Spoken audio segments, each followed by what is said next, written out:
Hai teman-teman, mari jelajahi rumah batik Jawa Timur dan kearifan lokal dan ekonomi kreatif serta keindahan warisan budaya untuk generasi mendatang. Yuk, sambut perjalanan seru ini bersama-sama. Asal-usul berdirinya rumah batik Jawa Timur itu mulai dari Ibu Faiga Ismail. Ibu Faiga Ismail itu aktif di organisasi ATBB, Asosiasi Tenun Batik Bordir Jawa Timur, dan menyuarakan kepada pemerintahan Pemprov Jawa Timur agar nggak hanya Pekalongan dan Solo dong yang batiknya lebih dikenal, karena di Jawa Timur tuh emang banyak pembatik-pembatik yang udah lama turun-temurun ngebatik dan belum ada satupun waktu itu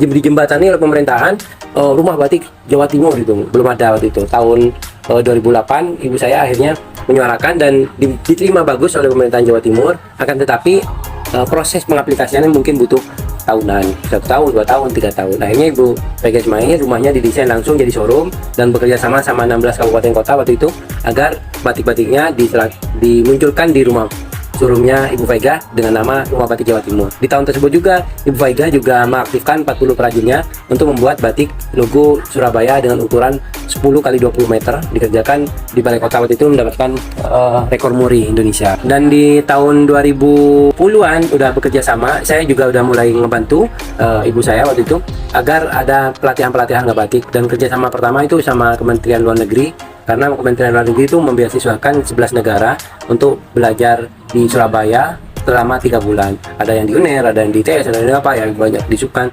Terus belajar budaya yang mereka, antara lain yang mereka senangin adalah batik. Jadi kita selama 3 bulan itu dikasih tanggung jawab untuk membina anak yang merupakan pelajar asing itu dari beberapa mancanegara. Terus setelah itu tahun 2011 sudah mulai manajemennya udah mulai dipegang saya, ibu saya udah nyerahin ke saya, dan saya lebih mengaktifasi lagi proses pembelajaran. Kita kerja sama Diknas, sama balai pelatihan, sama sekolah-sekolah, sama universitas, makin gencar waktu itu, dan bahkan sampai sekarang pun masih tetap gencar. Dan untuk batik-batik dan dari Jawa Timuran, teman-teman saya linknya masih kuat, masih banyak link yang dari Jawa Timuran, akan tetapi kami arahkan ke punyanya Pemprov. Pemprov sudah ada sekarang, ada di Juanda, Biro Perekonomian, terus ada di Gunung Doro juga ada untuk galeri batik punyanya Jawa Timur. Sekarang saya lebih munculkan batik dari rumah Surabaya dan dari Pamekasan.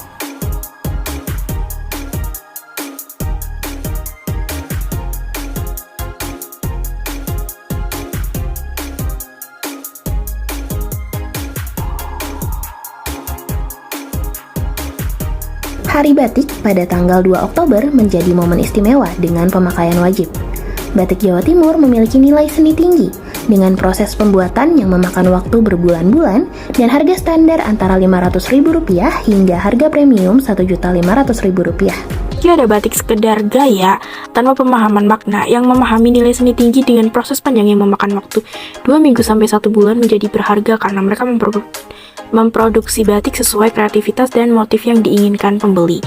Meski ada potensi ancaman dari batik printing dan Cina, batik Jawa Timur yang autentik tetap bernilai karena mampu mengangkat keunikan dan nilai seni batik tulis yang tidak dapat disamai oleh batik printing.